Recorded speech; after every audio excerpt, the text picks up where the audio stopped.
The year is 1824.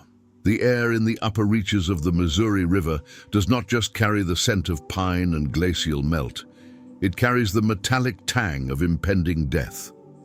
A man stands at the edge of a precipice, both literal and metaphorical. His skin is the color of the earth he treads, a deep, weathered bronze that speaks of an ancestry forged in the fires of the American South and the resilience of the frontier. This is James Pierson Beckwourth. Behind him lies a life of chains and the suffocating humidity of a Virginia plantation. Before him lies a white hell of snow blindness, starvation, and the very real possibility of a scalp taken by a rival war party. Historical records from this era show that the life expectancy of a mountain man or a fur trapper was often measured in months, not years. To step into the Rocky Mountains in the 1820s was to sign a pact with the unknown. For Beckwourth, this was not a choice made out of greed for beaver pelts, but a desperate sprint toward the only true sovereignty available to a man of his color, the sovereignty of the wild. The harsh reality of the 1820s meant that for a man born into slavery, the wilderness was paradoxically more welcoming than civilization. In the eyes of the Rocky Mountain Fur Company, a man's worth was calculated by the sharpness of his skinning knife and the steadiness of his flintlock, not the legal status of his birth. Yet as Beckwourth pushed further into the heart of the Crow Nation's territory, he faced a threshold that few humans ever cross. He was no longer just a trapper. He was a ghost, walking between two worlds. Imagine the sensory assault of that moment. The biting wind of the high plains, a wind that strips the moisture from your eyes until every blink feels like sandpaper.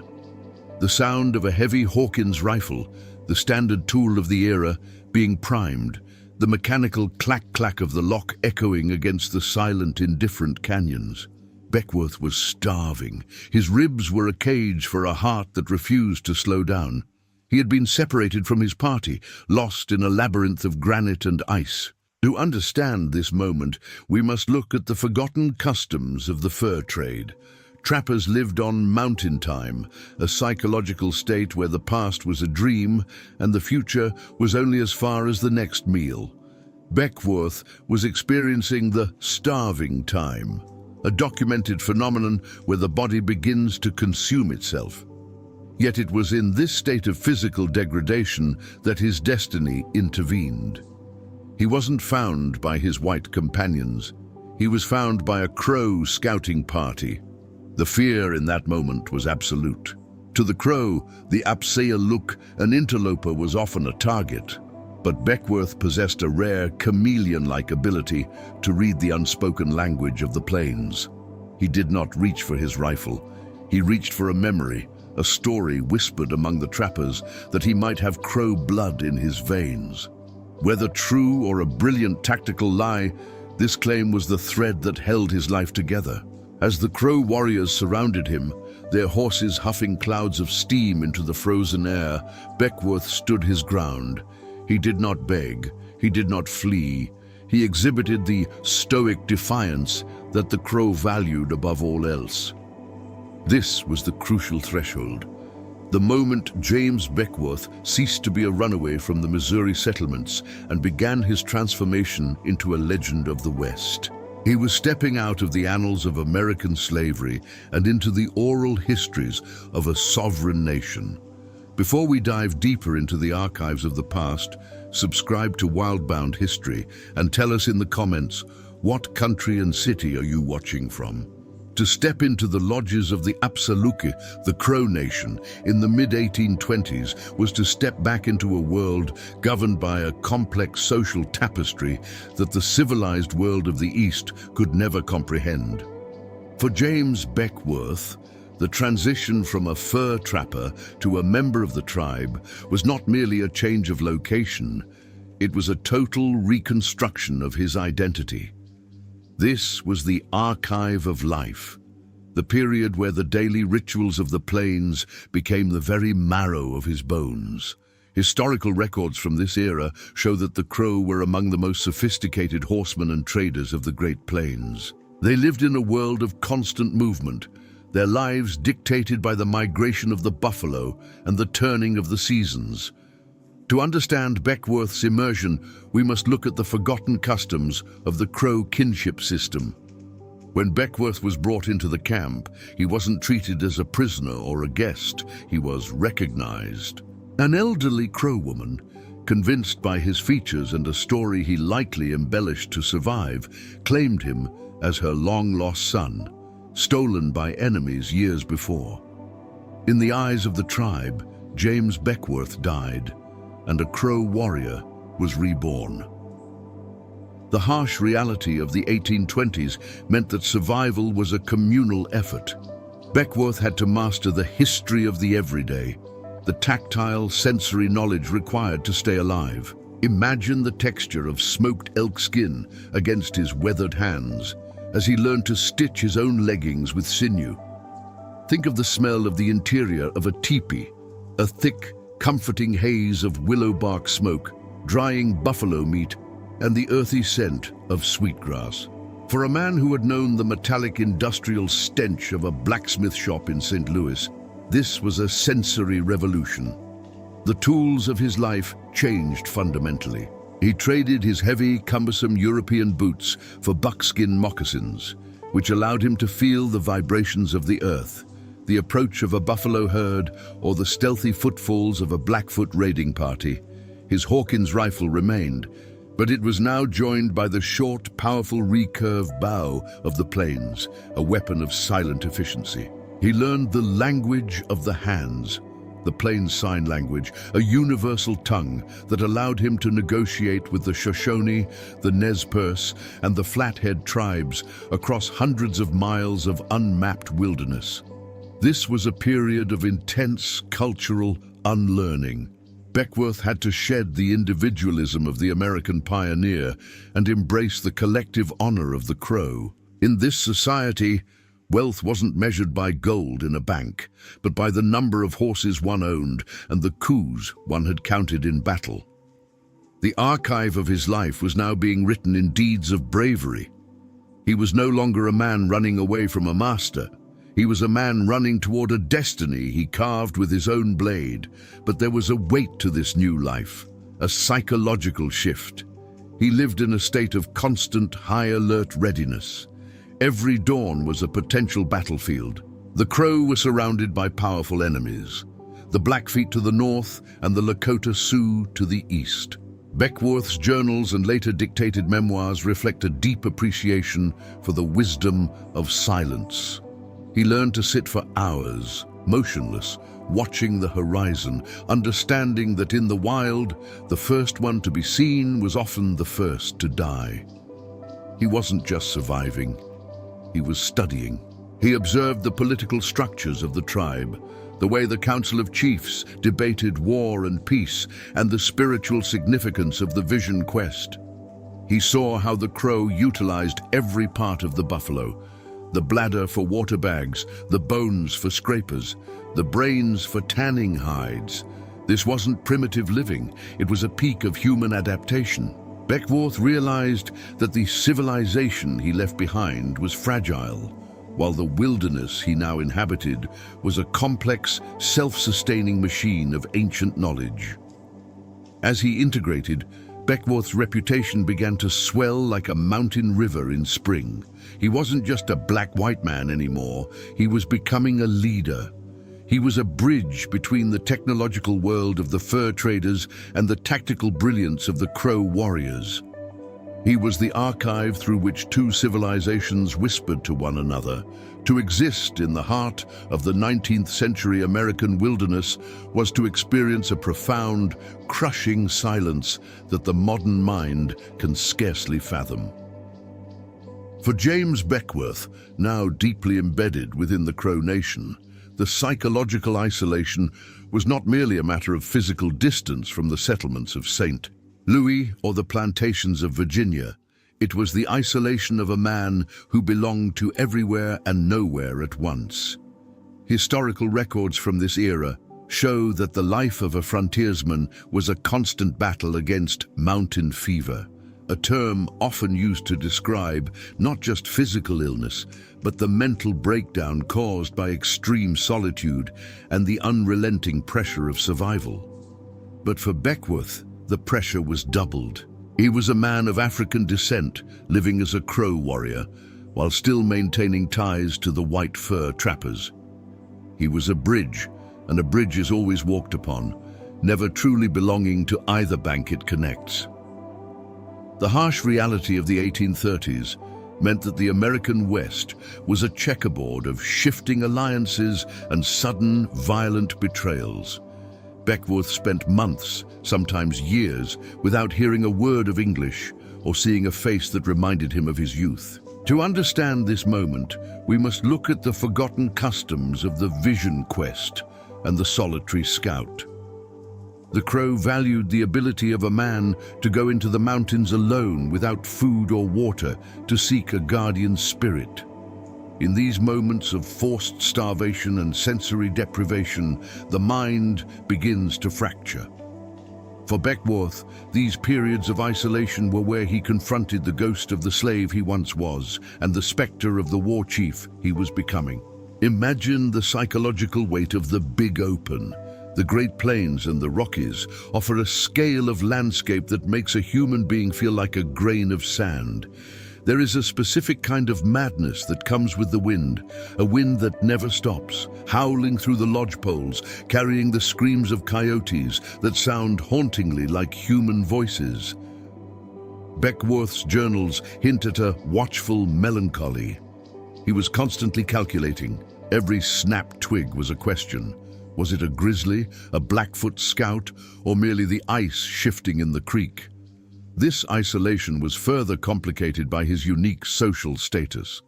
Among the Crow, he was Antelope, a man of rising influence, yet he knew that the white world he occasionally traded with still viewed him through the lens of racial hierarchy. He lived in a psychological no man's land. He had to be more Crow than the Crow to maintain his authority, yet he utilized his Western understanding of gunpowder, logistics, and trade to give his tribe a lethal advantage. This constant code switching, moving between the tactical mind of a colonial scout and the spiritual heart of a plains warrior, created a mental exhaustion that few could endure. The isolation of the frontier also meant the isolation of the soul. In the 1830s, there was no way to send a letter home, no way to know if those you once loved were dead or alive. Beckwourth was a man who had effectively deleted his past to survive his present. This archive of the self was a lonely place. He leaned into the wisdom of the Crow, who believed that the land itself had a spirit. He began to find companionship in the elements, the old man of the mountain, the grandmother of the moon. He wasn't just surviving the isolation, he was becoming a part of the geography. Analysis of the era's geographical impact on the psyche reveals that the vast distances created a sense of temporal drift.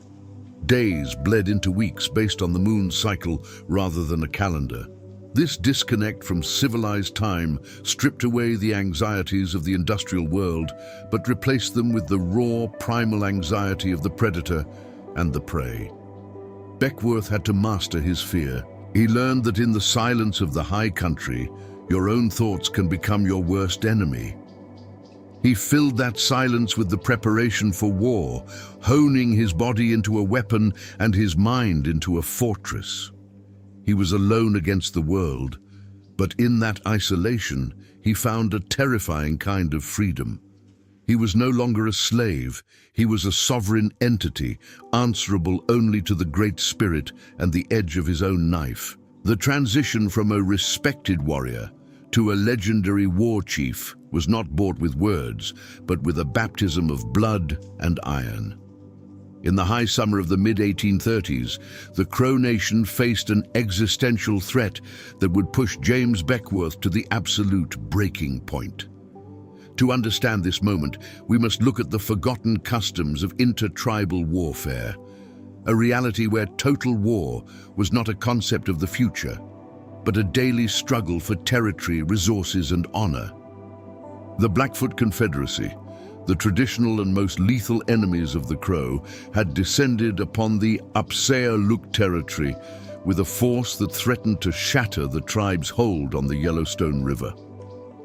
Historical records from this era show that the Blackfoot were among the most feared military powers on the plains, frequently clashing with both rival tribes and the encroaching American fur brigades. For Beckwourth, this was the crucible. He was no longer just a participant in the archive of the West. He was the hand that would write its most violent chapter. The sensory immersion of the battlefield in the 1830s was a cacophony of primal terror. Imagine the smell, the acrid, sulphurous stench of black powder smoke mingling with the copper tang of fresh blood and the musk of lathered war horses. The sound was not the distant rumble of modern artillery, but the high-pitched, bone-chilling war cries of hundreds of men, the rhythmic drumming of hooves on sun-baked clay, and the wet thud of arrows finding their mark. The breaking point arrived during a desperate siege. The Crow were pinned down, their morale flickering like a dying ember in a gale. The Blackfoot had taken a strategic position, a natural fortress of rock and scrub that allowed them to rain death upon the Crow village. It was here that Beckwourth's psychological isolation vanished, replaced by a singular, cold-blooded purpose. He realized that the civilized tactics of the East, linear movements and cautious advances, were useless here. He needed to embody the raw, unyielding spirit of the mountain man and the suicidal bravery of the Crow dog soldier. In a move narrated with the gravity of an event that defines an era, Beckwourth stripped himself of his European trappings. He stood before his men not as a former slave or a Missouri trapper, but as a man who had completely transcended his origins. He called upon the warriors to follow him into the mouth of the Great Mystery. With a heavy battle axe in one hand and a shortened North trade gun in the other, he led a headlong charge against the Blackfoot fortifications. This was the climax of the soul. And as he scrambled up the rocky incline, the air around him was alive with the whiz of lead balls and the hiss of flint-tipped arrows. Historical analysis of his memoirs and contemporary accounts suggests that Beckwourth fought with a berserker intensity. He wasn't just fighting for his life, he was fighting to prove that a man's spirit is not bound by the color of his skin or the circumstances of his birth. He was reclaiming the dignity that the plantations of Virginia had tried to strip from his ancestors. The physical exertion was monumental. Every muscle in his body screamed under the weight of the high-altitude air. His lungs felt as though they were filled with crushed glass. Yet he breached the enemy line first. In a flurry of hand-to-head combat, the history of the everyday turned lethal. He broke the Blackfoot spirit. The sight of this towering figure, a man of African descent dressed in the regalia of a Crow war chief, striking with the precision of a hawk and the strength of a grizzly, was too much for the opposition. They broke and fled. When the dust settled, Beckwourth stood atop the ridge, his breath coming in ragged gasps, his body covered in the grey dust of the plains and the red evidence of the struggle. He had counted coup more times than any man present. He had looked into the abyss of his own mortality and forced it to blink. In that moment of absolute silence following the roar of battle, the Council of Chiefs looked at him and saw their leader. He was no longer James Beckwourth, the runaway. He was now Antelope, the war chief. He had reached the breaking point, and instead of shattering, he had forged himself into a crown of iron. This was the act of final bravery that ensured his name would be whispered in the lodges of the Crow for generations to come. He had entered the fire, a man seeking freedom, and emerged as a king of the wild. The echoes of the battle on the ridges of the Yellowstone did not simply fade into the mountain air. They solidified into a new reality for the American West. In the historical aftermath of his ascension, James Beckwourth, now a war chief of the Crow, found himself presiding over a golden age for his adopted people.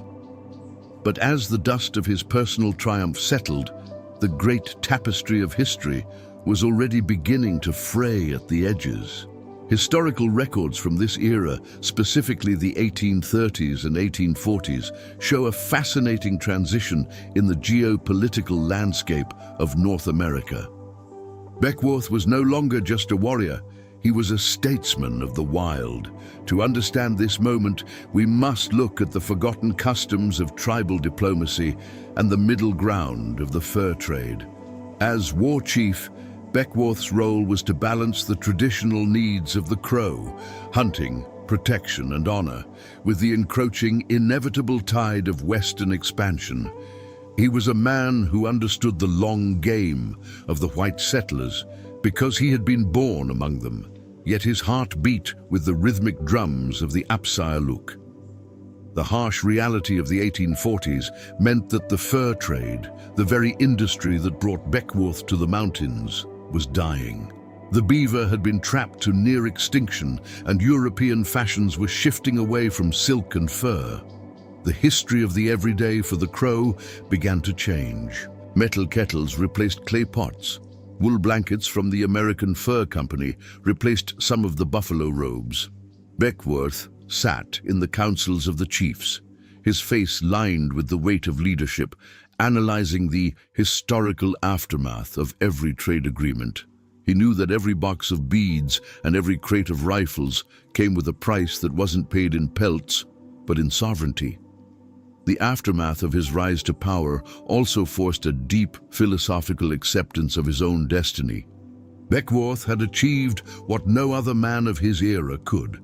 He had successfully navigated the three most rigid social hierarchies of the 19th century: the American South, the frontier trapping brigades, and the indigenous nations, and emerged at the top of the one that valued merit over lineage. Yet there was a profound melancholy in this victory.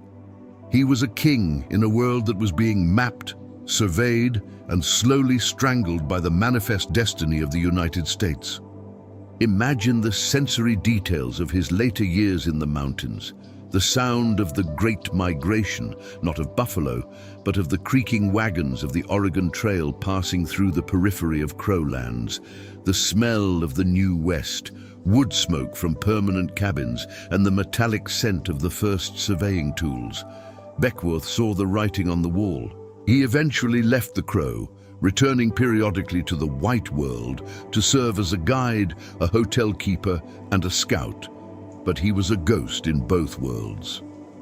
Analysis of the era reveals that Beckwourth's aftermath was a microcosm of the indigenous experience. He helped negotiate treaties, including the Treaty of Fort Laramie in 1851, trying to use his unique position to protect the Crow from the total displacement he saw coming. He was a man trying to hold back the tide with a shield made of memories and diplomatic skill. The breaking point of the battle had passed, but the breaking point of a culture was just beginning. In the end, Beckwourth's story isn't just about a man who became a chief. It's about the resilience of adaptation. He accepted the aftermath of his choices with the stoicism of a philosopher. He knew that the world that birthed the legend of the Black War Chief was vanishing. When he finally returned to the Crow in his old age, it was as if he were returning to a dream. Historical accounts suggest he died among them, possibly poisoned by those who feared his influence, or perhaps simply reclaimed by the earth he had defended so fiercely. The dust of his life's work, the battles, the treaties, the long winters, settled into the soil of the Yellowstone. He left behind a legacy that challenged every narrative of the time, that a man born in chains could die with a feathered headdress, and that the Wild West was not just a place of conquest, but a place where the human spirit could reinvent itself in the most radical of ways. The life of James Pierson Beckwourth ends not with a whimper, but with the quiet gravity of a mountain collapsing into the valley it once guarded. To look back at the archive of the West is to see a man who was a living contradiction, a bridge between the enslaved and the sovereign, the industrial and the wild, the written word and the oral tradition.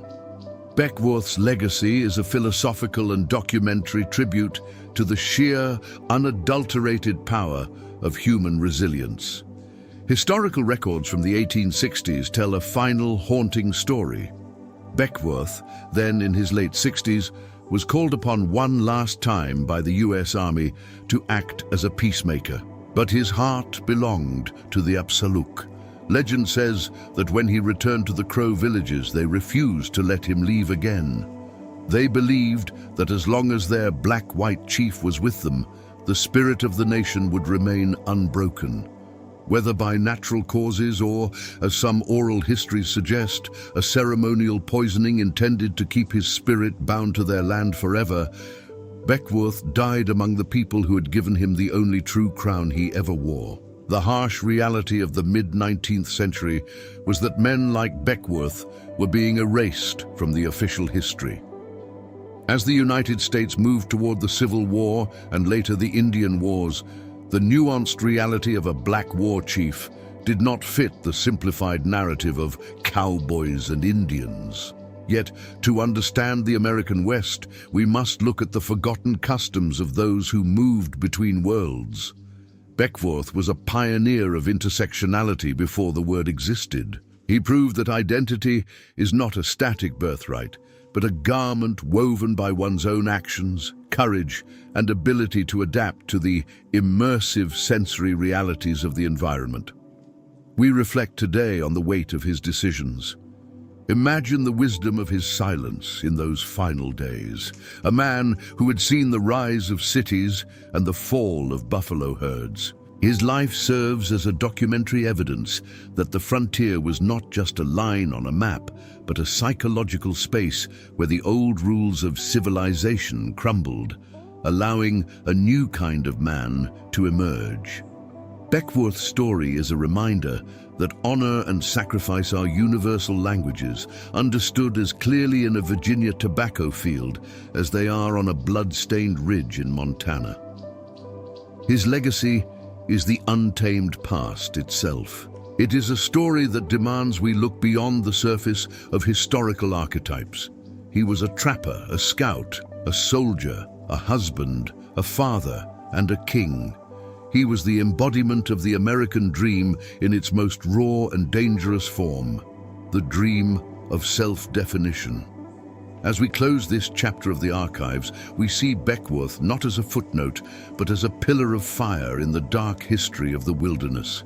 The dust of his journey has long since settled, but the trail he blazed remains. It is a trail for those who refuse to be defined by their chains. It is a trail for the wild at heart. Thank you for exploring the untamed past with us at Wildbound History.